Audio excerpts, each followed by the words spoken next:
a beautiful Friday evening. We tried several times to schedule this event. Snow, different things came up. We kept pushing it forward. But I think tonight is the perfect night for this. So my name is Deo Mwano. I live in Manchester. I've been living in New Hampshire for the last 18 years, and to pretty much sum up who I am, I'm just a creator. I am hungry, always hungry to create, and I don't overestimate the process of creating. So even when it's not perfect, I'm just like, let's just do it. So tonight, it's not going to be perfect, but it's going to be magical, it's going to be real, it's going to be intimate, and what I'm asking from you guys is to be open, because you are also part of this experience. You're not just watching the performers perform, you are also a performer. Like you sitting there, your facial expression, your smile, the little movement that you have while you're sitting in your chair, you're also performing. That's all movement. When I was putting together this event tonight, I kept thinking about all the different things that's happening throughout the world, and the coolest thing about this, Scott, who is running the music, we've been friends for the last, oh my gosh, maybe 12 years, and we've worked together in different things. For the last couple of years, I've been hosting community discussion on inclusivity, personal biases, and for this event, I wanted to do it differently. I wanted storytelling, but I also wanted to bring the other stuff, dance, movement, music. For the longest time, the last 2.5 years, I've learned a lot from the different events that I've hosted. And the result of that, I've been a little bit held back to continue to host those community discussions because I care a lot about, people coming and sharing their experiences is really important. And sometimes everybody wants to jump in the hype, right? When something is the latest thing on the news, everybody wants to jump in on that. So I've been very, very careful to not just host stuff just for the sake of hosting it. But tonight, I think the big thing that I'm asking from you is to be open, to not be judgmental. Even if you're seeing something that looks different, you're hearing music that might sound different from you, for you to be open to just receive. You're gonna hear an amazing story throughout the entire night, and the one thing I would like to ask from you is, as you hear the story, don't think about the story from the perspective of the person that's telling it. Because what ends up happening is you activate sympathy. You start feeling for the person that's telling the story instead of you actually think about yourself in what's happening and what it means to you. So today, I would ask you, as you hear the story, let it be a reflection of you instead of a reflection of what the storyteller, because the storyteller doesn't care about how you feel about him. The storyteller cares about how the story moves you and what you do with it. Okay? And please, make sure as you watch the performance, you can cheer, you can scream, and a lot of the dancers and the musicians that are here tonight, they will feed off of that. They will feed off of your energy. So I hope by the end of the night, we get to know each other. And I look forward to chatting with you guys after.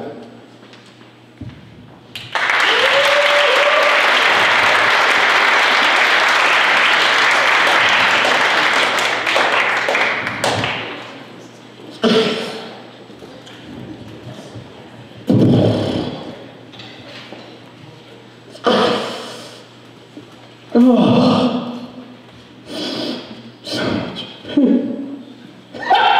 Oh my gosh, what is going on? I don't know if I'm here inside. I don't know if I'm going to do this. There's so much.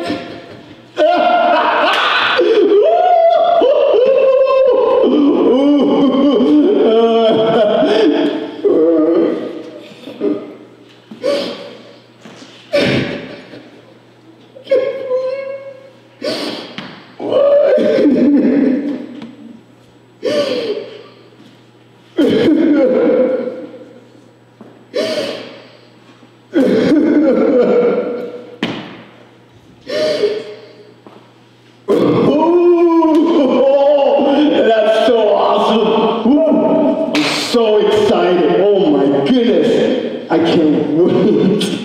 I just can't wait. Ooh. Oh, it's gonna be so good. I feel so good about this.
Sick of kissing up, I used to miss us taking pics and kissing. Now you wish to pull up on my zipper up. Start to think, wait, is this it for us? Nah, cause I fell for you, see I've been living Icarus relationships. I'm looking around and girl, what happened to me?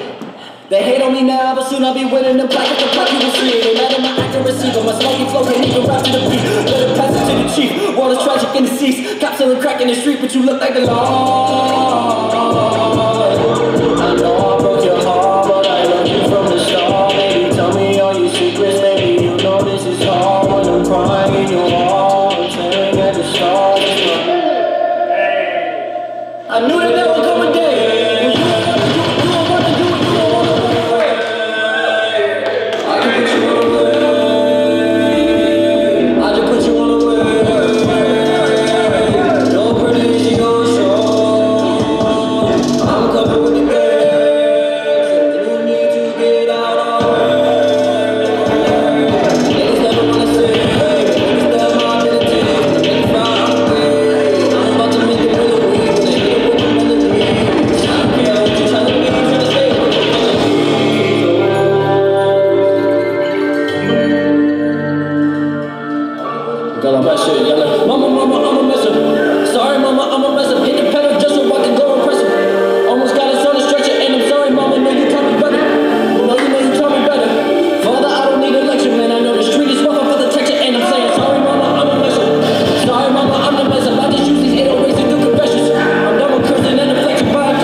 looking out the window as it was getting darker outside. Told my brothers to wash their face, wash their feet, get ready to go to sleep. For some reason I was feeling like something was wrong, but I don't really know what was going on. I got my brothers ready. All of a sudden, my mom opened the door. I heard this sound come out of my mom that I've never heard before. She said, Deo, babumi papa now. Deo, they killed your father, And she went on and started screaming louder and louder. Deo, babumi papa now. Kabila, babumi papa now.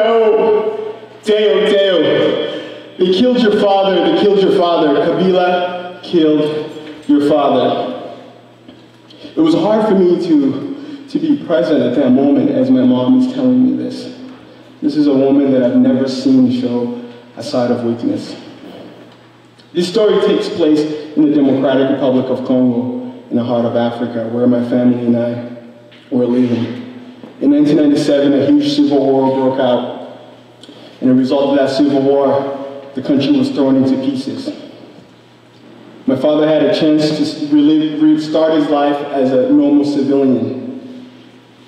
But he was committed to the Congolese people and felt like he needed to work with the new government that took power. Meanwhile, the new government was paranoid. When they came in, they wanted to make sure that all the ex-government officials were close to them, and when it was time for them to execute them, so they would do that. After my father joined the new government, he was deployed in the eastern side of Congo. We would hear from him all the time. He would call us, he would send us money, and when this story is taking place, we've already had 2 attempts where we tried to move to where he was staying, and every time we tried to move, we were told the situations in the area where he was working was getting worse and worse. At this moment, everything that we had was packed up in storage because we were ready to move, and we were staying with one of my father's employee's wife. My father was like, stay with her. When everything gets better, you guys can move in. So when my mom comes in screaming that my father was assassinated, that the new government assassinated him, we went through 3 weeks without hearing from him, and different people would come in to my mother and say, hey, we heard something happened to your husband. My mom's like, what happened? We're like, sorry, that's all we can say. Someone else would come and say, hey, I think we heard your husband is in the capital. And mom's like, my husband is in the capital? And someone else would come in and say, hey, your husband was arrested. So when my mother came in, someone finally let the secret out. My father was arrested with 13 different government officials. And he was brought back to the capital, Kinshasa, where we lived, and we didn't know it. And he was executed with 13 other government officials. Everything we knew changed at that snap of a finger. Listen to my mother quietly that night cry. I didn't know how to react to it. My emotions were contained because there's so much that was happening. The next day, my father's side of family came in the compound where we were staying, and they picked us up. I remember on our way home to my father's family, they said, hey guys, we're going to have a small gathering. Your father's assassination is a big secret. The Congolese government, they don't want any of this stuff to come out. It's even at risk that we're bringing people together to celebrate your father. We showed up at my father's side of family where it was just a small little funeral. It was small, but we must have probably saw 200 people that came in throughout the course of the day, secretly to pay their condolences to us. There was nobody. So it was so hard for me at the age of 6.5 to grasp what was happening. Towards the end of the night, that night, I heard my father's side of family, and my mother started bickering. And I heard my uncle say, just give us the children, Bernadette, just give us the children. My mom said, I'm not giving up my children. They gave my mother an ultimatum. They said, Bernadette, you were so young. At the time, my mother was only 25 years old. Maybe 23, 24 years old. They said, you're young. Our brother is gone. He's no longer here. Give us the children and go restart your life. We are afraid if we continue to help you guys, our family will be in danger too. My mother said, I'm not giving up my children. My father's side of the family said, okay, we're gonna wash our hands. Good luck. Everybody we knew, everybody we helped, they all distanced themselves from us. Except a close family relative on my mother's side of the family said, you know what, Bernadette, we have like an 8x8 section that we can give you guys to stay. My mom's like, that's all I have, sure. We moved into this compound where there was probably, I'm not even kidding you guys, like maybe 20 to 25 people that live in this compound with different houses around. And when I say houses, these aren't even houses. And the section where they gave us to stay is probably where I'm standing to where that stage is, and probably to where the microphone is. We were given a 6x6 mattress, not even a mattress, a sponge, and a mosquito net. And above us, it was tin roof that had holes on it. And when it would rain, the rain would fall on us. That's where we lived for almost 7 months. The only time I ever saw a sign of weakness was when my mother was crying after she found out my father was assassinated. Every day, I would hear my mother proclaiming that there was a better future coming for us. I thought my mother went crazy. She'd always say, hey, Deo, you know, we're going to get out of here. We're going to get out of this situation. I'm like, yeah, Mom, we're going to get out of it too. But how the heck are we going to get out of it? We don't even know if the police government is going to come and take us out, and you're telling us we're going to get out. But her energy is what kept us alive. She would sell cassava powder as like almost flour, but it's, you know, the closest thing to describe it, they make this thing called fufu. It's almost like hard mashed potato that you do a little action with it, you dip it in soup. Oh, so good. So my mother would wake up early in the morning and walk almost 10 miles and get the sack of cassava powder. And the one that she was buying, it wasn't the best one. So then she would come back home. Usually she would carry it on her back, come back home, open it, and then she would stir it up to make sure that all the bad stuff was out. And then she would go into the local market for like 10 hours to sell it. And mind you, the places where she was selling it, there was 20 people selling the same thing, and probably 40 more selling different types of cassava powder.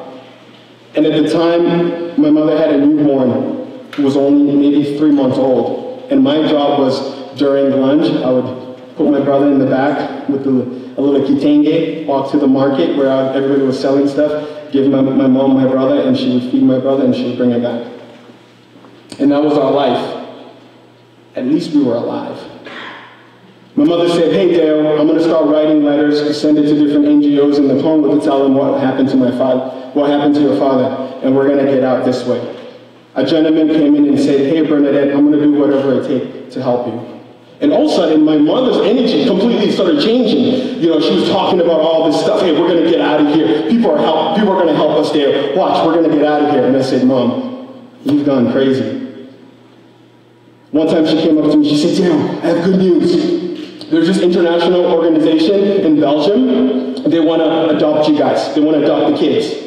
And then for me, they're going to send me somewhere in like Kenya and Tanzania. Then eventually we will reunite. And she was really happy about it. I was like, this lady has gone crazy.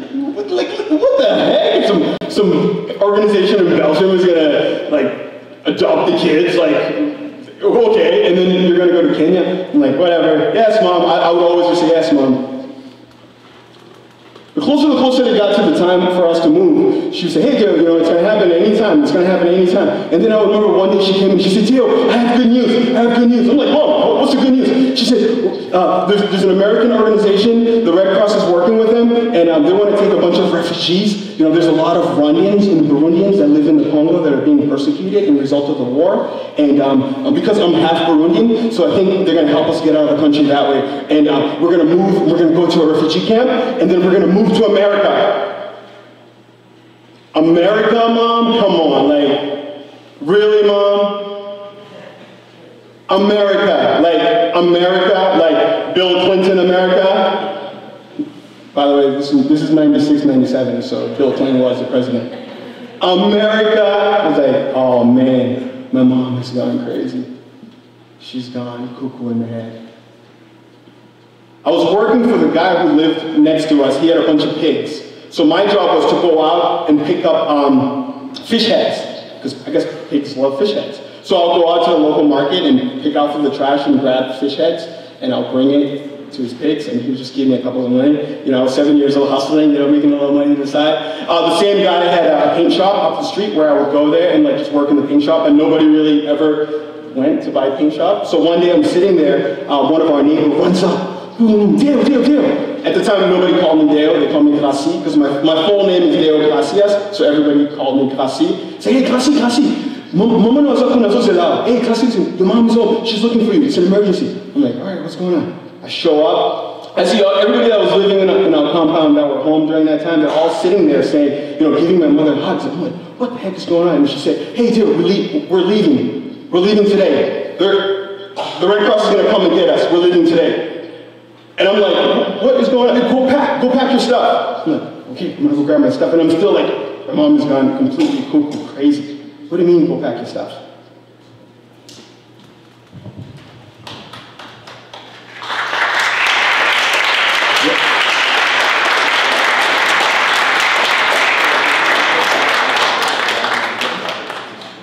It's been a long way coming from the motherland to here. I recall waking in the morning and I see myself yawning. I had a bad dream, I saw everybody running from the man with the gun in his hand. And the world doesn't know him, but he knows who I am. He said, he don't need me, and his gun couldn't feed me. And the bullets come and reach me, it's the mind of a rat. Swallow truth or swallow lies. I was never the rise, I was scooped by the truth. You can call it surprise, I was born in the coast, and possessed by the legions. See so many demons that my eyes started leaking. I am a kid, I can see it from a distance. Was it really a dream or was it a revelation? I don't know, my homie, I don't know. All I know, my homie, all I know. Such a thing is out of my control. It's just the beginning of my growth. It's been a long way coming, but the light's at the end of the tunnel. Yeah, we was like, nothing can take us down. We a light shine over the whole town. A smile on my face, it's a race, so I'm keeping up with the pace. In case I get in trouble, my lawyers got my case. At the right hand, leading in the city, yelling, I'm so blessed. Mama, I'm so blessed. I'm fighting a good fight. Mama with no stress. There's a lot of rap kryptonite when I grip the mic. Like vampires that run away when I switch the light. Love is better than hate, not to pick a fight. Devils like Richard Nixon look as tricky, thick in sight. Lose control, what would it profit a man to gain the whole world, then lose his soul? As far as music goes, only happy man all the way from eating, but food and shit to eat. A great fall, every man was left to breathe. Do I really have a reason? Do I really have a reason? I said, do I really got a reason? Yeah. Thank you, bought some time.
Information all past recalls. You bet the future calls, fade to black, the prison calls. Oh, I see liquor, but the homies lost. But the homies lost. Oh, I see liquor, but the homies lost. Gone away, I'ma make you stay in my head. Remember red, remember red, remember red.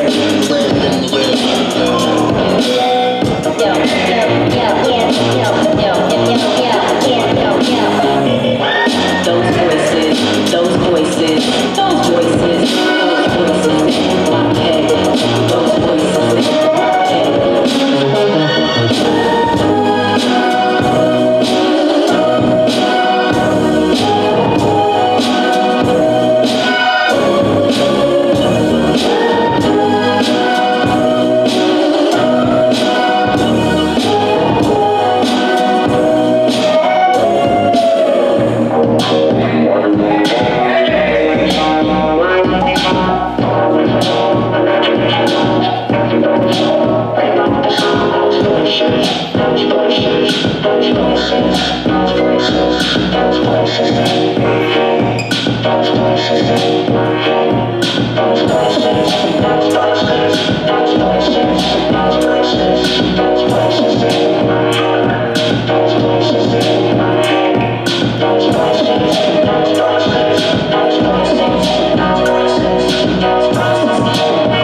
Distressing, forever guessing, vision locked, no need for props, the pimpin' stops, plugging and pulling, you love me not, stay inside the box and safe locked, you won't be mocked, fully stocked of excuses, doing it is useless, faithless, locked, the ball was in your hands, slipped and dropped, I crimp and understand your life flipped and flopped, cancel all your plans, you just missed your stop.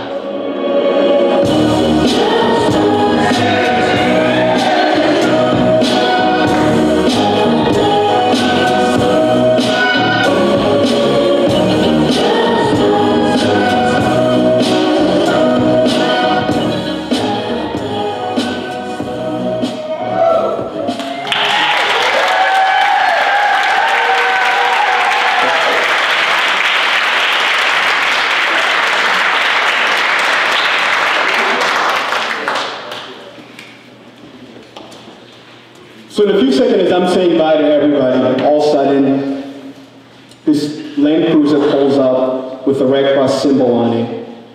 And we're getting in the car, and the guy looks over to my mother and say, hey, we're gonna go downtown first to make sure we get all your papers, and then we're gonna go to the camp.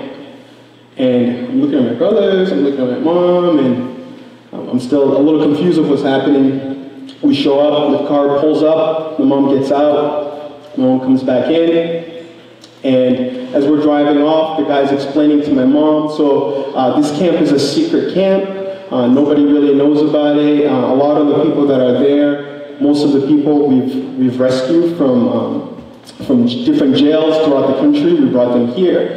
The Congolese government decided to give the UN and the Red Cross and International Migration Organization this complex in Kinshasa where they were hosting all of this run-ins.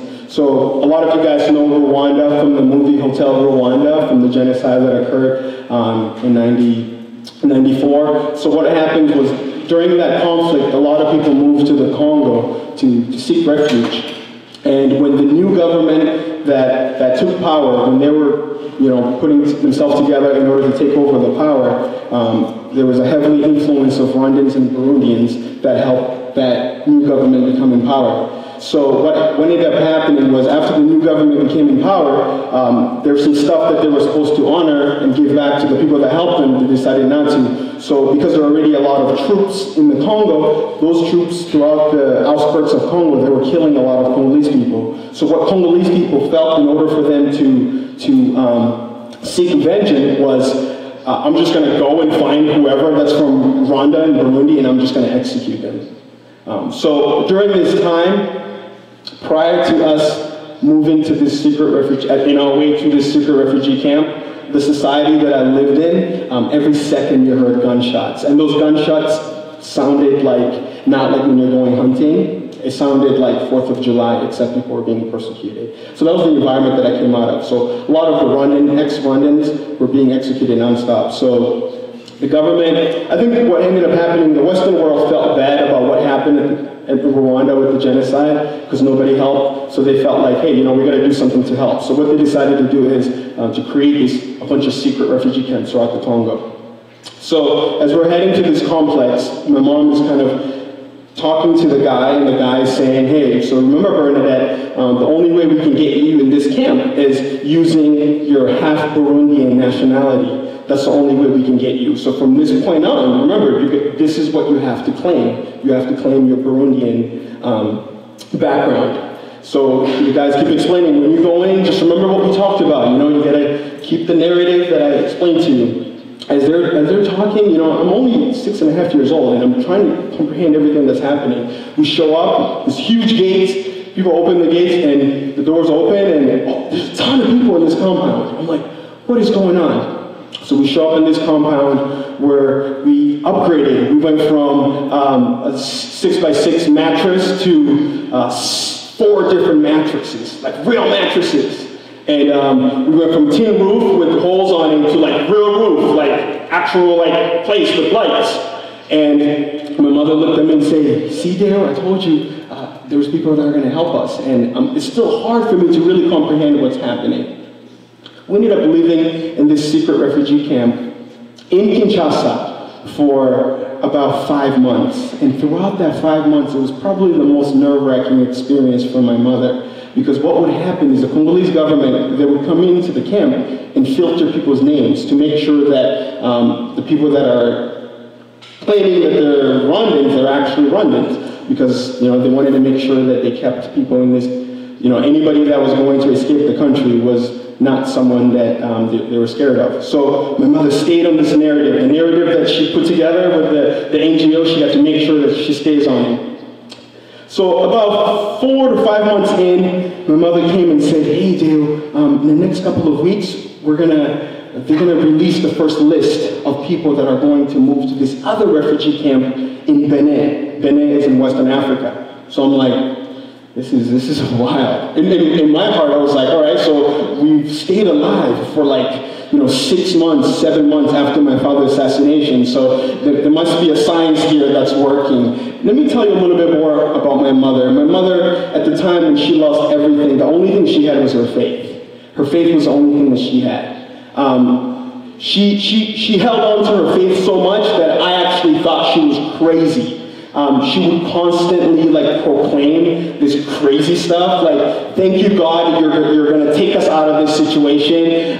Anytime when we were in the worst situation, she would always say, I know there's a plan for us. And that's what she grabbed onto, and that's what got us that far.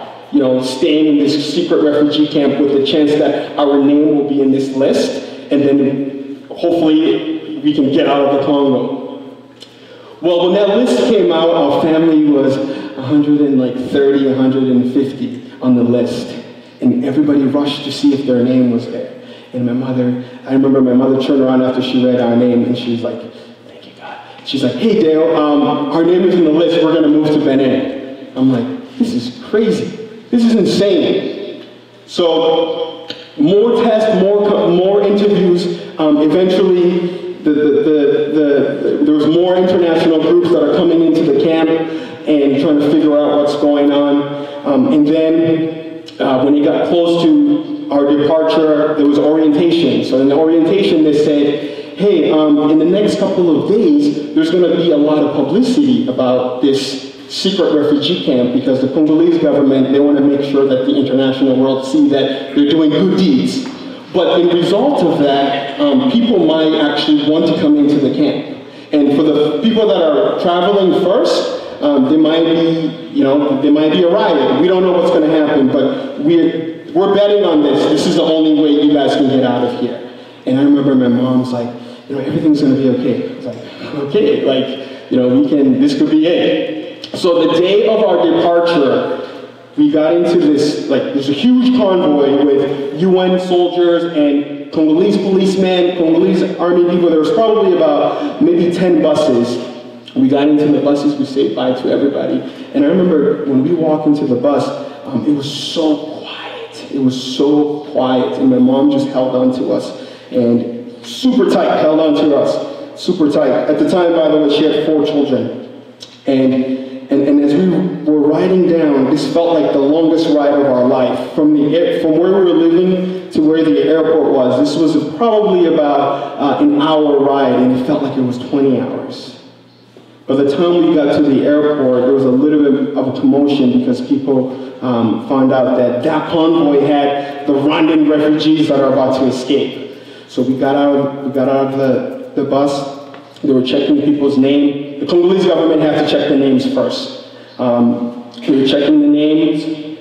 My mom showed our name. Everything was fine, and we walked out to the tarmac. We walked up on the plane. We sat on the plane. My mother still had her head down. That plane, the whole airplane was super quiet. The only people that were talking were the NGOs that were part of this mission. They're like, you guys, we're gonna take off. The airplane engine started going off, the propeller was spinning, and the plane started moving nice and slow, and then the wheels took off, and then the plane took off. The whole entire time my mom was holding on to us. It was about a 2-hour flight to Western Africa. The country's called Benin. And we were told this was a state-of-the-art refugee camp. They just built this. We landed in Benin. My mother smiled. For us, it was an answer to a prayer. Regardless of what happens at that moment, we left Congo. No one's going to come and assassinate us. No one's going to come and execute us. We left Congo. We found ourselves in this refugee camp. And in that refugee camp is where we lived for 2 years. Let me go back to that story about state-of-the-art. This refugee camp, all the rooms were built out of bricks. And it had tin roof. You know, tin roof is like a theme here. And we had water outside, and Benin was a very beautiful, rich country. Let me just give you a little bit of a statistic. Most refugee camps in Africa, you show up in the middle of the wood, and they give you UN tarp, and they say, hey, go out and go grab a bunch of sticks and create your own home. And most people, that's where they live and stay for 5, 10, 20 years. And we found ourselves in this state-of-the-art refugee camp where you had bricks and walls and shelter. And the way that the international world would serve us is based on how many people you had in your family. That's how they would give you food. And you would get food once a month. So they would say, there's 5 people in your family, 5 cups of rice. There's 5 people in your family, 5 cups of beans, and you get a small stipend. And that's all you lived on. So we went from being scared for our life, living in the Congo, thinking our life was going to be over, to essentially not having an identity. Being a refugee, you completely rely on the international world. You can't really, the compound that we were staying in, we could go out of it, but we had to come back to it. We couldn't really work, couldn't do anything. All you relied on was the hope that one day, either the situation gets better in your home country and you go back there, but for us, we had a one-way ticket. We couldn't go back to the Congo. Or somehow, some Western country decides to select some people and your name gets selected.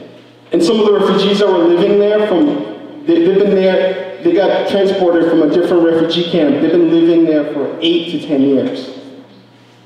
And today, the percentage of refugees that spend in a refugee camp is 15 to 20 years. In 2015, I had a chance to visit a refugee camp in Rwanda. There's about 17,000 refugees there. They've been living there since 1996. And the refugee camp was built, literally the refugee camp was in the middle of nowhere, and they had mud, dirt, that's how they built all their homes. And all 17,000 of them hope that one day they get to resettle. There's kids, everything that they know is about being in that refugee camp space. We lived in this refugee camp for 2 years.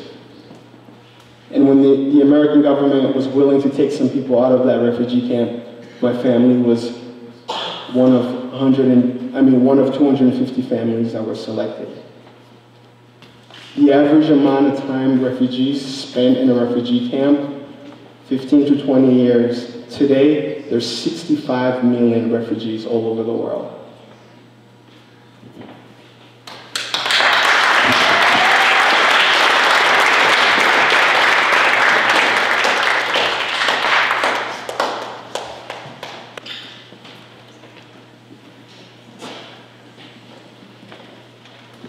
What would it feel like to look at the world from space? Imagine this for a moment with me, will you? When the problems of the world saddens and disappoints, when the impossible weight of institutions oppress and crush billions, when the slimy tentacles of greed and corruption suffocate, when profit outweighs the value of human life, when the diseases of apathy and ignorance stunt new opportunities of thought, imagination, and invention, when the suffering and violence become endemic in our DNA and the world doesn't have to be this way. Imagine this for a moment with me, will you? The full potential of humanity ignited and unleashed if the world were allowed to breathe, flourish, prosper, if women, people of color, LGBT, the disabled, impoverished, disillusioned, and disenfranchised were given full agency, if all people were given the opportunities to grow, learn, contribute to and elevate the advancement of civilization, if we didn't organize ourselves into tribes and hierarchies in order to exert control over one another, if we lived in cooperation instead of tension and love rather than in fear of, imagine this for a moment with me, will you? Being like little kids with this sense, this deep sense that we've been born for a reason. No one tells us this. We feel and we believe it on our own. We believe in our minds, our hearts, a higher consciousness, a universe full of potential. And we hold on to that and never let it go. Imagine this for a moment with me, will you? Don't all people, before the troubles of the world seep into their pores, have this same feeling deep down in their core that we as a people were meant for so much more than what we've been led to believe? Don't all people ask these questions of themselves, like you and me? Who am I? What am I here to accomplish? How can I contribute? Because the tragedy was forgetting that we come from space, that we are children of the stars in a world where systems are designed to make us feel small, and a few people act like gods because of what they have instead of who they are. Remember that we are stardust. That's Kevlar for the spirit and the heart. So become dedicated to shedding the heavy layers of foolery surrounding your own impact. Break down barriers, build bridges, touch on what is good and true, unlock each other's potential, snatch the wool from your eyes, utilize your full potential, and realize that you too can stand with the legions and the legends who've dedicated their lives to truth, justice, equality, compassion, forgiveness, love. Be a difference maker and ignite. Imagine this for a moment with me, will you?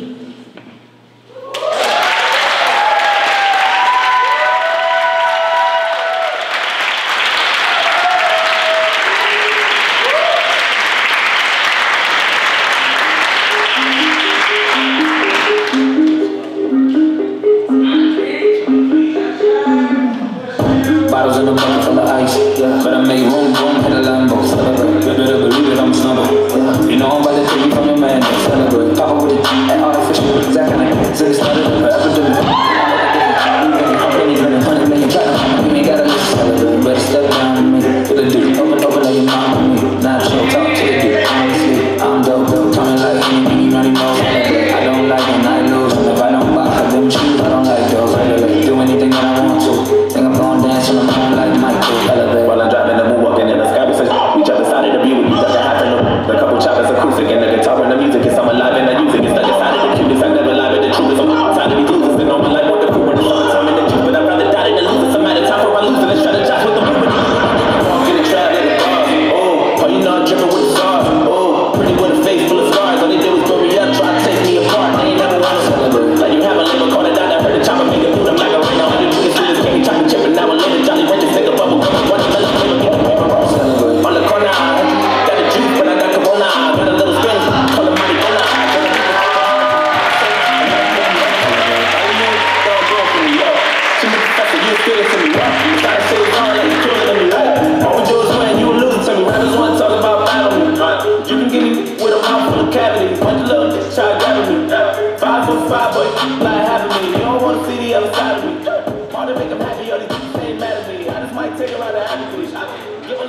in the strawberry battery. Or the cheesecake factory bubbling while you mumbling. But you other stop stuttering, but you spin let me double it. Nah, being Bobby two queens, call them double mint. If I can make my kids on the trouble, I can't help like getting like really excited when I see Shaq dance. Can you guys just make some noise for them? Like that's, oh my gosh, so good. It doesn't have to be so serious, guys. I know like I'm taking you there and it's hard to like take in all the other stuff, but just be present as everything is happening.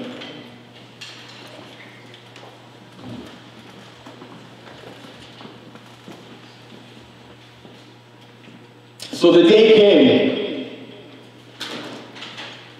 and by this point, I'm like, it's so hard for me to not believe in my mom. You know, the last 2.5 years has been so crazy. From losing my father, everything we had taken away, friends and family taken away, we gave up our identity. We got the chance to get out of the Congo and move to a refugee camp in the middle of a country where we don't know anybody. And then on top of that, our name is on the list to move to the richest country in the world. That's ridiculous. So my faith in my mom is like I'm like, all right, this woman has some pretty good track record. Like straight up, like this is crazy. Like you got us this far. This is awesome. The day came. The buses arrived, except there was no military envoy to escort us to the airport. Got into the bus. We had this like plastic, this like old school like plastic bag. It's probably made out of China or something. Had a zipper, probably this size. That's all we had. And then we had a bag that said IOM on it, which stands for International Office of Migration. And that bag was like the bag we carry around with us, like to our final destination. So we found out that we were moving to New York City. Woo! We found out that we're moving to Dallas. Yes, Dallas. We found out we're moving to New Hampshire. Where the heck is New Hampshire? Huh? I'm coming from the heart of Africa, like Congo's like where the equator goes here. I'm looking through the map. I'm like, New York, New Hampshire. What the heck is New Hampshire? We were the only family out of 250 family. We were the only family that was selected to move to New Hampshire. Everybody like some family going Dallas. Some family. You know, everybody had a little like group of people going in the same area. We were the only family selected to go to New Hampshire. We'll figure out what New Hampshire is. We get on the bus, we drive to the airport. My mom is smiling, she's happy. And I can't even be present in what's happening at that moment. Like, this is like a 2.5 year dream. Like, I'm still dreaming, so I can't even like accept this is really what's happening. We get to the airport, we get on this airplane, this like jumbo plane, like ridiculous, like get in the airplane, the engine goes off again. I guess at this point, like people are like cheering, people are like talking. And then the plane starts to move. On the tarmac. The front takes off, the back takes off. Give us food in the plane. We land in New York City, JFK.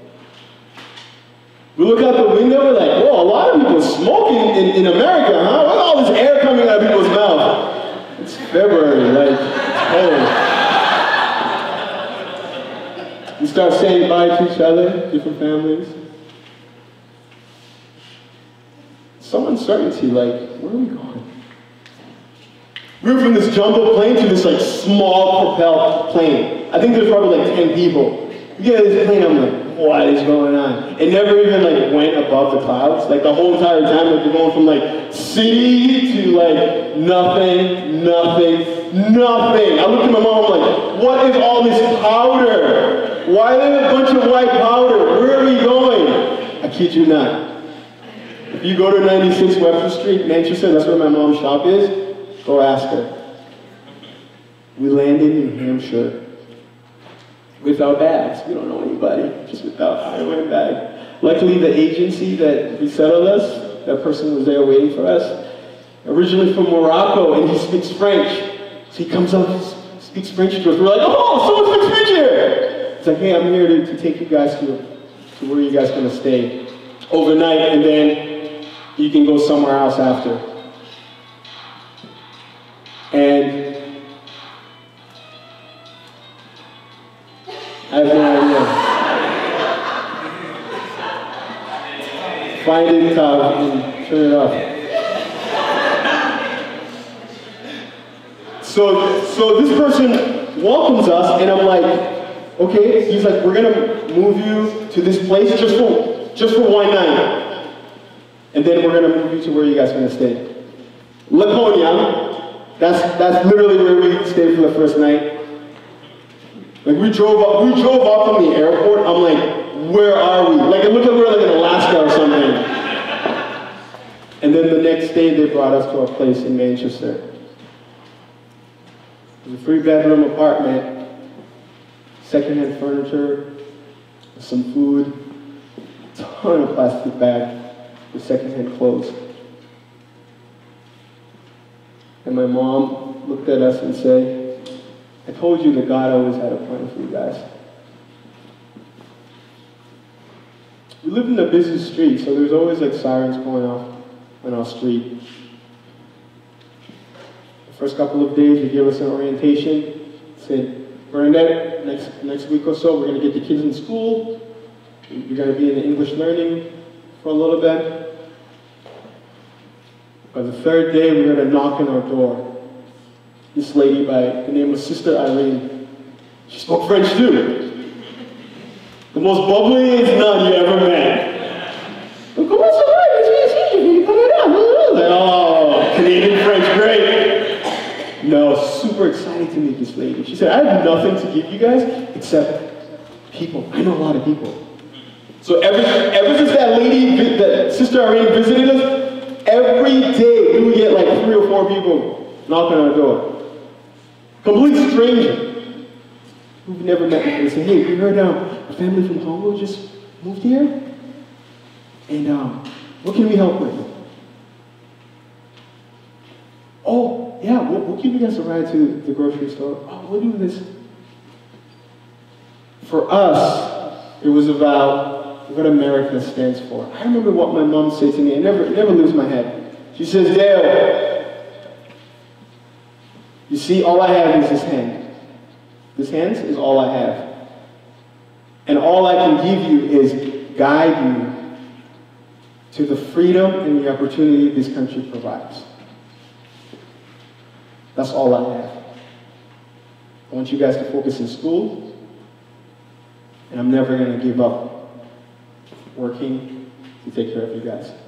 She lasted a month in English learning school because the government assistance that we were getting, it was maxed out as 6 months, and then after that, you're all on your own. So when she understood that, there's no way I'm going to sit around in English learning school where I know that in the next couple of months, we have to be able to sustain ourselves. So Sister Irene, the angel, started networking and found a job for my mom. Found someone that she can carpool with. You know, we all know New Hampshire's transportation is the best in the whole entire world. So it's like, I'll give Bernadette, as long as you take this money out, a little bit out, you pay for the person that's driving you, you'll be good. And then she brought another community around and she said, Bernadette, I don't need you to worry. We have people that are going to drop your kids off at daycare. Complete strangers. We came here just with our open hands. and the opportunity to restart our life. And the individuals that came alongside us are the individuals that made an impact. They made us believe in ourselves. They made us believe that we can succeed, regardless of what our skin color is. New Hampshire is the second whitest state in the country, after Vermont. And the people that came alongside us were all white. Could barely understand what we were saying, but they wanted to help us. There was a family by the Bissonnette family. Within the first 2 months, they literally took my family in as part of their family. All of our birthdays, they celebrated. All of their family outing, I learned the YMCA song, like right away, YMCA. Oh man, I'm like, what's going on? There better be better tunes than this in America. And as we started assimilating to the American culture, because the schools that we went to, even though we were in ESOL classes, outside of those ESOL classes, it was pretty consistent. I mean, it's predominantly a white school, like. So music, dance, I started hearing hip-hop. Before hip-hop, it was boy bands. Bye, bye, bye. I was like, it's got a good tune. Michael Jackson. And eventually, Usher, B2K, started gravitating towards the hip-hop culture. Something about hip-hop culture gave me freedom. It gave me a sense of identity as I was discovering who I was. We joined a local church, and the lady told us, hey Bernadette, I think Deo should do this program. We've only been in the States for 2 years. Prior to that, all the major milestones that we had within the first year all came from the people that helped us. 4 months in, the Bissonnette family said, Bernadette, we're going to help you learn how to drive. That was an interesting experience. But my mother's tenacity, like, it's just ridiculous. Like, within the month, she knew how to drive around. And within 6 months, 7 months of being in the States, she got her license. The Bissonnette family said, Bernadette, you don't have a credit. There's no credit, so no one's going to lend you a car. No one's going to lease your car. We're going to co-sign you. Complete strangers, people we don't know. When as far as co-signing my mother in her first car, like, that's ridiculous. And those milestones made us believe that we can make it. And when my mother got a car and she could drive it, that was huge to us. Slowly, the kids adapted to, the American culture pretty well. Like, my mother's still trying to figure out, like, she still has a lot of language barrier, like, we're still trying to figure out, but we started to find our identity, The more I gravitated towards hip-hop, the more I started, some other kids that were like, this kid's strange. By the way, like, skinny jeans was, like, trending back in 2000 by me, because all the secondhand clothes that people gave us. But it just wasn't in at the time, because everybody wore Janko. Those huge Janko jeans? And I'm rocking my skinny jeans to school, like, yeah! People are like, this kid is definitely from a different country. Whoever thought skinny jeans was going to come back, huh? 2 years in, lady's like, Bernadette, I think Deo should join this program. And this program is called Youth with a Mission. You go out to inner city America and you do dance performance. And at the time, I was dealing with a lot of anger and bitterness. So finally, after my father's assassination in 1997, going through everything we went through, we were finally acclimating to America. I've been in America for like a year and a half. And all of a sudden, I started relieving the trauma that I experienced at a young age. I found myself paranoid. I would hear sirens and I thought people were coming to attack me. I would walk home from school and I would always I always felt like people were coming to attack me. And the crazy part is when we were actually in Africa going through all the craziness, I had no fear. But now we find ourselves in America, nobody's attacking us, all of a sudden like, I'm like scared. So this lady was like, hey, Deo, this is going to be great for him. He'll go to this program over the summer. It's in Pittsburgh, Pennsylvania. It'll be awesome. And this program was called YWAM. And that was my introduction to inner city America. The program, they would do a lot of community outreach in some of the poorest neighborhoods in America. And my small community in New Hampshire did a pretty good job of, at least the people that welcomed me, created an environment where I felt safe. And because of the survival instinct, so I was really good at like figuring out how to not be an intimidated black person, you know, because I was from Africa, so I wasn't even black, right? So I was like, I'm from Africa, guys, like, I still have an accent, so people knew, oh, maybe we can be sympathetic with him because, you know, he has an accent, so he's not like a typical, like, black person. So he's a good one, because he's from Africa. So when I got exposed to inner city America, that's when I started realizing, hey, there's other people that look like me. But the interesting part is, a lot of the kids in the neighborhood, it's funny, they would come up to me and say, you talk white. And I remember where my life changed was when one of the staff members said, hey Dale, tonight, we want you to tell your story. I got on the mic to tell my story. The whole entire time I was bawling. But I saw how it impacted people. I was like, I had grown-ups come up to me and say, I needed to hear that. My kids needed to hear that. Hearing your story made my life nothing. I've been living in this neighborhood with so many challenges, and I think we're at our worst, but hearing your story brought courage to me. So throughout that whole entire time, I started telling my story at all different places, and I saw how much it impacted people. Yes, I pretty much cried the whole entire time. Most of the time, people were like, oh, look at that African kid, this story is so sad, it's crying the whole entire time. And that started to bring healing to me.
I mean,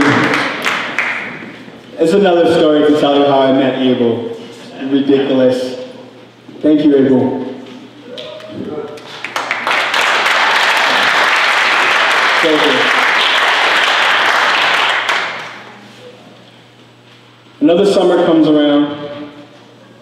It's the summer of 2014. I'm getting ready to go to a trip, west side, east side Chicago. This will be the second time I'll go back to Chicago with this summer program that I mentioned earlier. And this speaker is up there talking about forgiveness. And as the speaker is talking, I'm just like, I'm good. And the speaker continues to talk. He's like, da-da-da-da. I'm like, I'm good. All of a sudden, I started feeling this energy coming from my feet all the way up to my chest. And my chest felt like I had a bowling ball just sitting there. I'm like, why am I feeling this? And I said to myself, no, I'm good. I'm definitely good. And the more I kept saying I'm good, the more my chest started feeling that ball just like spinning in there and out. You know, this 8-pound bowling ball in my chest, next to my heart, spinning. And all of a sudden, all these memories of what I've experienced within the last 5 to 6 years started playing in my head. All this anger I've built up in my heart for so long, and the anger that felt so good, the anger that I never touched, started to come out. First, I thought about the people that assassinated my father. And then I thought about my father's side of family who washed their hands on us. Like, seriously. How are you going to wash your hands on a woman with 4 kids? I thought about the memories that I saw at a young age. I thought about the hardship of the first couple of years in New Hampshire, where at times might have been a little short on bills. And times when my mom couldn't really help me with my homework because she didn't really understand English like that. And all of a sudden, I felt this conviction in my heart that was saying, you need to forgive. And the more I tried to confront it, the more it just came right back, saying, you need to forgive. I wrestled with it for a little bit, and I had no strength. I was powerless. I found myself standing up, and I was just kind of standing there for a while. And the memories continued to play in my head. That summer, going into that summer, the relationship between my mom and I was just so distant. I actually had a plan that summer that I was going to find a way to stay with the people that ran that program in Pittsburgh and not go back to New Hampshire. My mother, she found someone else that she had a relationship with. The relationship with my mom and I was just apart. Prior to going into that program that summer, I thought about multiple times of letting go of my life. So as I'm standing there in this hopeless time, as I'm reflecting on all the pain and bitterness that I've experienced my whole entire life, that I've suppressed it because the reality just had to keep me moving, that I didn't have time to reflect on how I was feeling about all this baggage I've been carrying for so long, that me personally had no responsibility to it, that others did. I didn't want to give up that anger. But I realized at that moment, within my faith in what I believed in order for me to move forward, I needed to forgive. And I sat there and I just started saying, I forgive you, I forgive you, I forgive you, and all these different languages. Now let me Deo. And I went on for like so long, just like screaming. And then by the time I was done, I felt like my voice was gone. I felt I felt so light. I felt like this baggage I've been carrying for so long was taken out of me. My faith is my foundation, but the decision to let go was my responsibility. And I had to trust that if I was willing to forgive, that I was going to be okay. That something else was going to fill that void of anger and bitterness that felt so good. I felt so light. Something happened. I was transformed that day. I got on the phone and I called my mom and I started crying. Like, I'm sorry, Mom, I'm so sorry. She was laughing on the other side, not laughing at me, but laughing with joy. She's like, it's okay. I'm like, I'm sorry, I'm such a bad child. She's like, it's okay. Because I remember plenty of times when we moved to the States and my father's side of family finally got our numbers and they were calling and my mother was sending money to help them out, I was full of rage. And when I told my mom that I forgive them, she was like, it's okay. It's so freeing. That experience on that day completely changed my life. If I did not make that choice to forgive, I promise you 100% I would not be here. I would not be here at all. So that summer, that became my story. So instead of saying, oh, I lived in Africa and there was guns and we got out of it, even though that was like exciting and that was like really impacting to people, like I started telling the story of forgiveness that just happened to me. And oh my goodness, the impact that had to other people. How can you do that? I'm like, I don't know. I just trusted in my faith. I trusted in God that by making this decision, I was going to be set free. And now I'm set free and I have no anger whatsoever on any of these people. I have no anger against my father's side of family. No anger against the people that assassinated my father. No anger whatsoever. No anger towards me. I had a lot of anger towards myself and how I felt about things. Completely new person. And that changed my trajectory.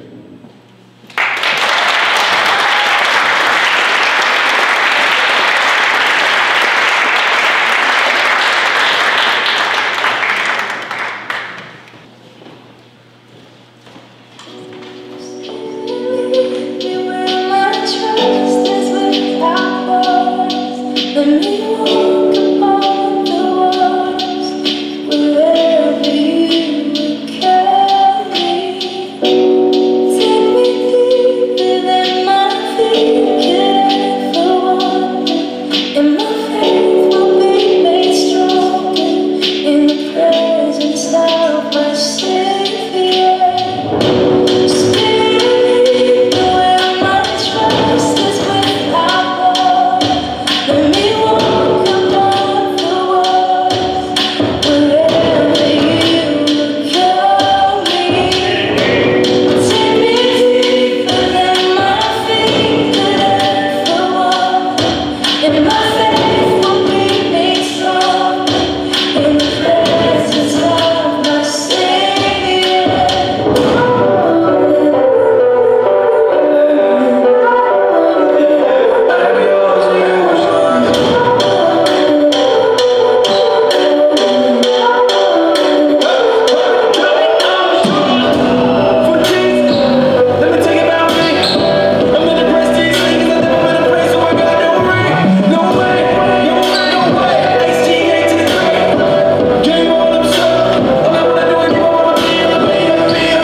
Alright, so the song is called No Worries. It goes a little something like this.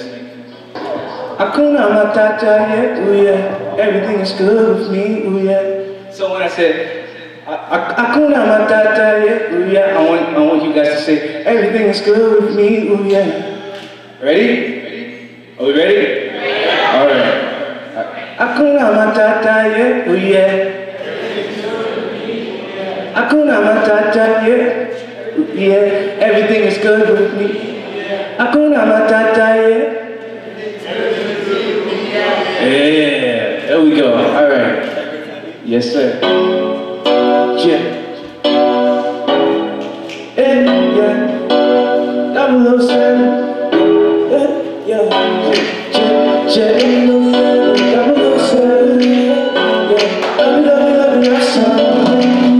Yeah. Bring out the bottom, now it's time to.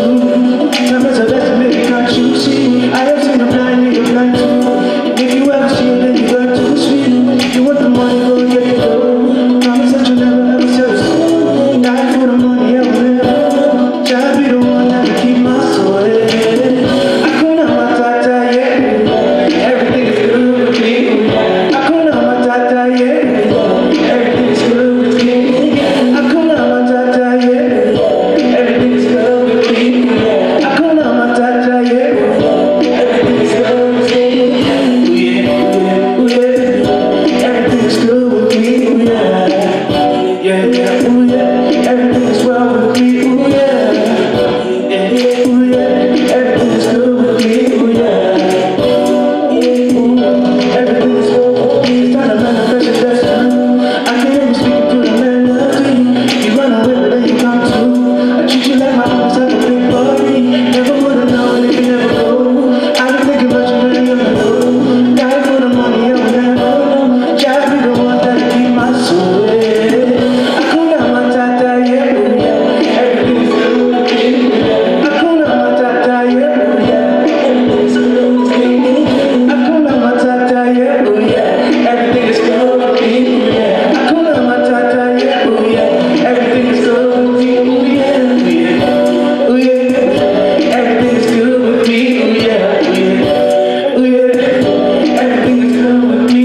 Yeah, here we go. This side. Everything is good with me. Ooh yeah. One more time for this side. Everything is good with me. Everything is good with me. Ooh yeah. So here we go. The whole verse. Everything is good with me. Ooh yeah. Yeah. On the side now. Everything is good with me. Ooh yeah. Yeah. Say everything is well with me. Yeah. Everything is good with me. Yeah. Yeah. Everything is well with me. Ooh yeah.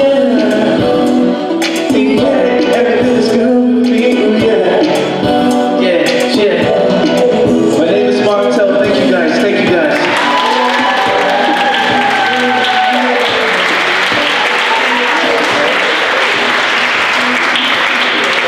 Thank you so much, Martin.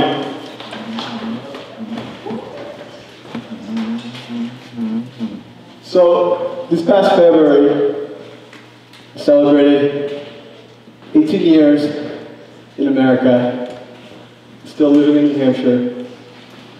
For the last 18 years, I've been able to share my story with so many different people. And at different times, my story was based on what was happening at the moment. So today, it continues to transform and have a life of its own. In a way, even though it's my story, it's almost like I don't really, I have an identity to it, but like when I share the story, it's not even about me anymore. It's about what it represents for the voiceless. So that program that I was telling you about, Youth with a Mission, I did that program for almost 13 years, from 2012. I mean, from 2000 all the way, even until now, I still collaborate with him. But that taught me so much about the different community construct in America. And I'll probably say for the first 6 years of being in the States, I tried so hard to make sure that people knew that I was a good black man.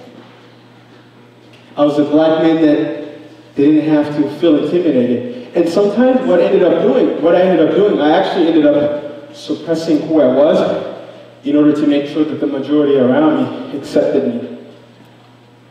I remember times when I was in middle school, my mother started braiding my hair. So at that time, there were a little bit more immigrants from Africa that ended up settling in the Manchester area. So at first growing up, I pretty much knew or every black person that I saw in Manchester. I was like, I know that kid, or I know this dude. And then over time, it started changing. So, but there was this pressure that was put on us, the kids. The parents were very afraid that they didn't want, I call them the key holders, to think of us negatively. So image played such a big part. So I asked my mom to start braiding my hair in middle school. Oh my goodness, you have no idea the kind of wrath my mom got from her friends. You're braiding Dale's hair?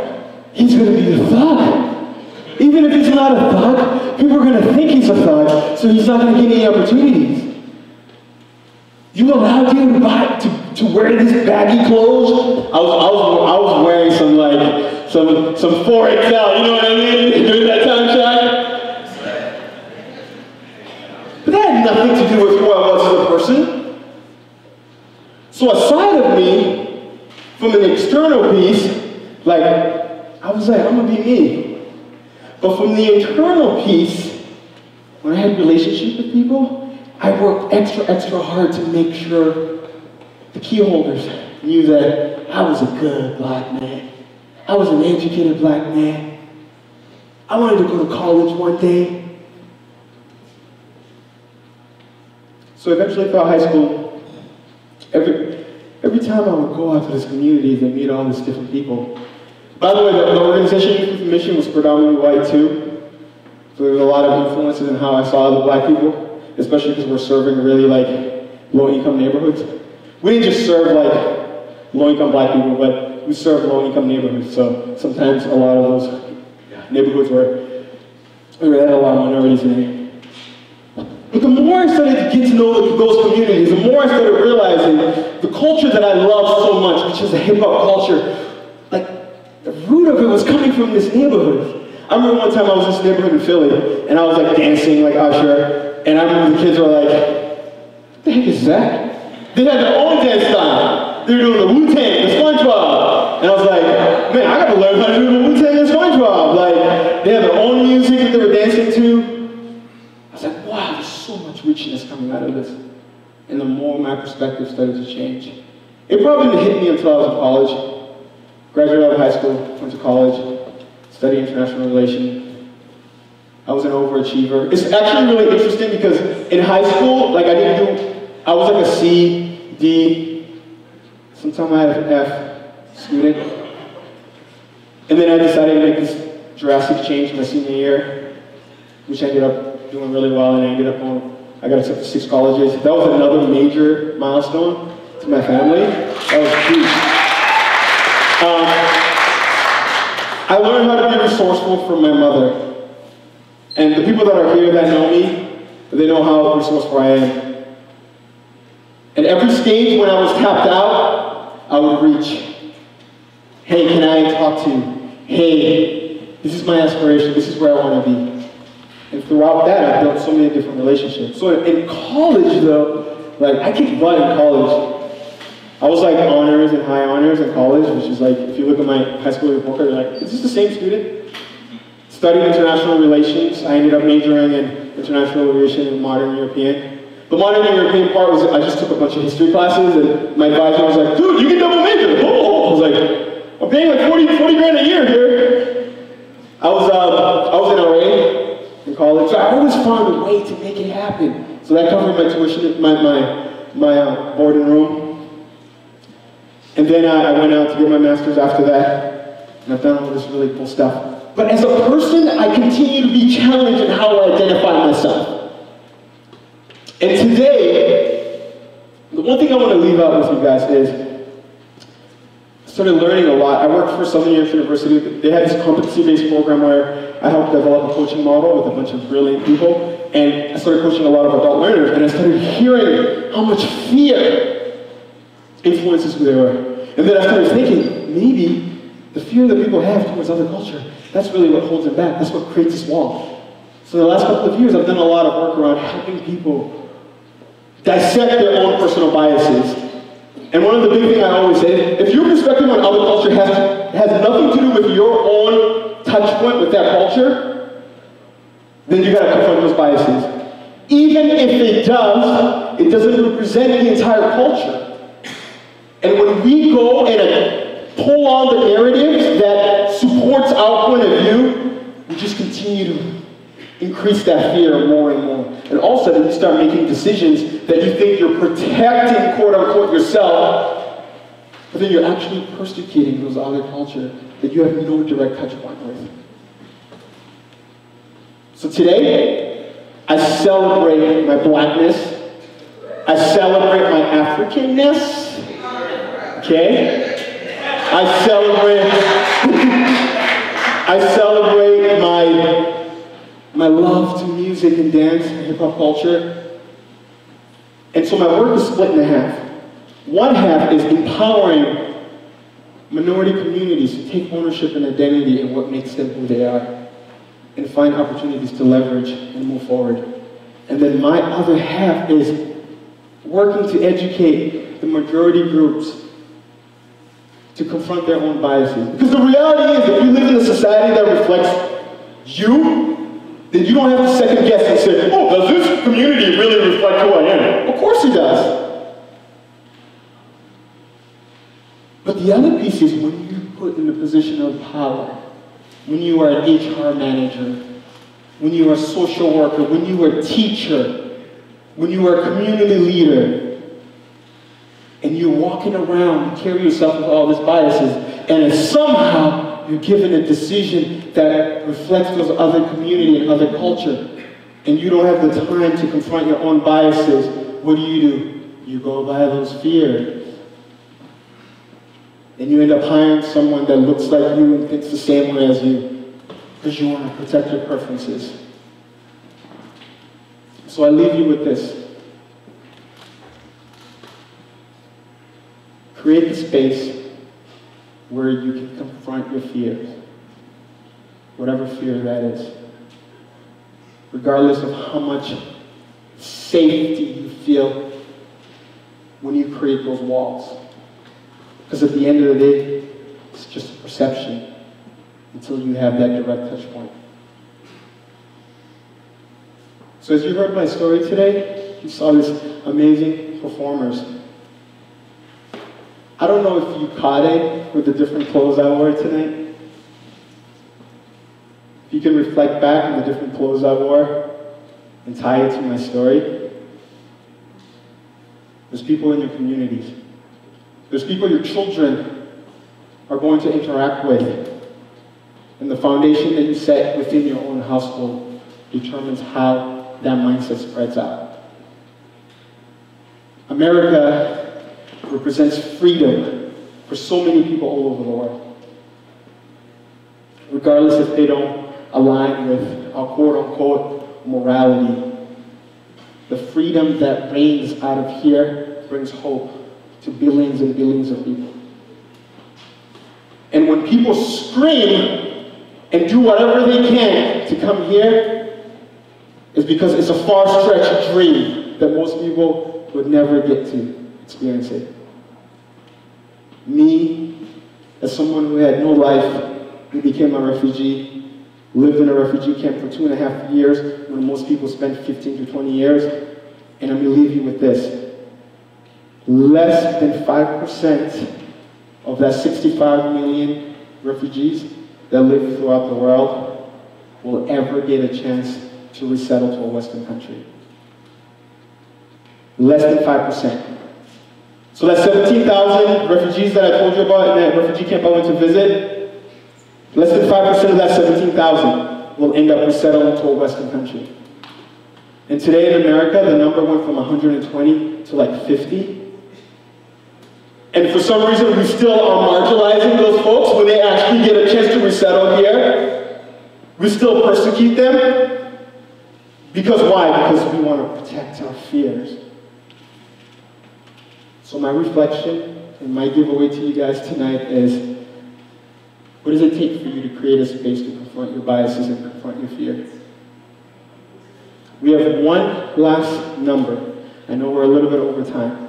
One last number, and then as you walk out of here, feel free to come up. Actually, can I have all the acts come out here? All the performers come out here. Give it up for them. All the performers come out here.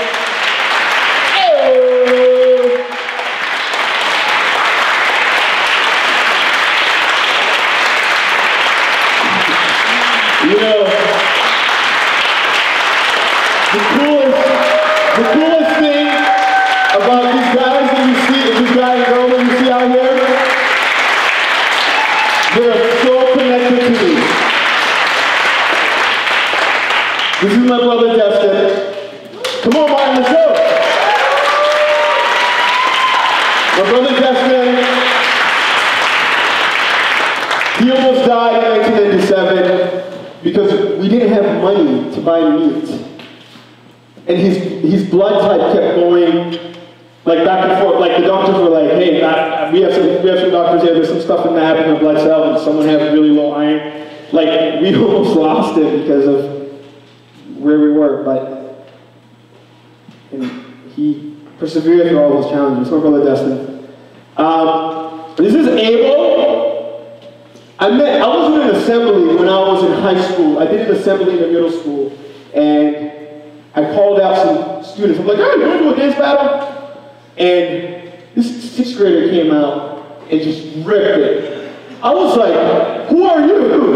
What are you doing here? And ever since then, we've been friends, and even when he was in 6th grade, I just brought him along to all my stuff. I'm like, I'm performing, come with me. This is my brother Shaq. He's not really my brother, but he's my brother. We've been friends since sophomore year in high school. He used to do track, play basketball. I used to run a dance team in my high school, and he was running track indoor, like around the school, as I was running dance in the cafeteria, and someone said, oh, Shaq can do a backflip. I was like, no way. He's like, yes, I can. Ran off the wall, did a backflip, and I just grabbed onto him. Amazing dancer. I call him half human, half superhero. That's my brother. This is Ashley. Okay? I met Ashley 7th grade. I had a chance to transfer to this private school called St. Joseph. Sister Irene was the person who did that miracle because my mom had no money to go to a private school. Went to a private school, even though like the public school that I was going maybe had like 20 black kids, the private school I went to had like 3.5. The other kid was half black, half white. And I met Ashley. Like Ashley was awesome. Like we became friends 7th grade. I created a dance team in 7th grade, and I made her dance with other people, and we've been good friends ever since. This is Brian, teaching dance at a studio called Exeter Dance Studio, and the word got out that that studio had some male dancers, so his mother brought him to the studio, and Shaq taught there, Destin taught there, and we were freestyling, and he walked in, and I was like, this kid's awesome. So I've known him for like 7 years now, and just like Abel and everybody else, I was like, dude, you have amazing energy, I want you to be involved with what I do. This is Michael. I met Michael 3 years ago. There's an after-school program in Manchester called Bring It. I served 4th grade and 12th grade. I've been involved with the program for the last 10 years, and that's where I learned about the temperature of my city, because we serve such a diverse group of students that sometimes the school district marginalizes them, and they don't have a voice. So at our after-school program, we give our students a voice. So I met Michael 3 years ago, and he was super shy, but he always had a servant heart. Every time he was like, dude, I'll take the music box for you. Like, I'll set it up. And he was in 6th grade. And now he's a freshman in high school. And I love this part. He's growing every day. This is Martin Chloe, originally from Liberia. From the motherland. Do not get that rap music confused, okay? He's from the motherland, okay? I was working at a program in Concord. It's called New American Africans. It's a small organization. I was there for 6 months to help them create a program to help sustain their program because they barely, they have slow funding. I just transitioned out of Southern Hampshire University. I was like, all right, I'm gonna give my time here. I've learned so much at Southern Hampshire University. I want to put that knowledge in a non-profit. And someone told me, so this is in Concord, I live in Manchester. They said, you gotta meet this kid named Martin. I kept hearing it over and over. So I literally just started sending emails out. I sent him the email, I was like, Martin, I want you to be involved with what we're doing here. So we created an after-school program where the new immigrants, they get to literally go to 21st century. In Concord, they have a 21st century program that gives bus rides to the kids home, which is amazing. So we said we want to integrate our program with your 21st century. Luckily, they said yes. So Martin's been involved with it for the last 2 years, and he does so much cool stuff. He does advocacy work, and he has an amazing story. He wrote a book that got published. He wrote a book on his own, hustled his way out, and a publisher found his book and published it. Amazing. This is Donner, my brother Justin's really good friend. They met in high school, and he walked during assemblies for Justin to play instrument, and Justin kept telling me about him. I met Donner's sister a couple of years ago when I was teaching dance at Amsterdam Studio, and Justin kept telling me about Donner. I'm like, I want to see this kid. A couple of years ago, at Bring It After School program, we do this end of the year showcase, and I like to bring whoever in the community that has talent to just perform, and we invited him last year, last year, and he just tore it up. So when I was putting this night together, I wanted to have people that, these people you see here, they're part of the stuff that I do, and I wanted them to, if you pay attention to the music, but also the lyrics, but also the message, it all tied up to my story. And they have their own stories. So please give it up for them. Our end closing. Steph, we're going to open freestyle. Okay? Captain Justin, House to Battle. You can stand up, make a lot of noises from them. I just want to show one thing before you guys leave. Sorry, I talked a lot. So, this dress here, about 4 years ago,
to know them. And Donna's going to sing our way out of here. Thank you, guys.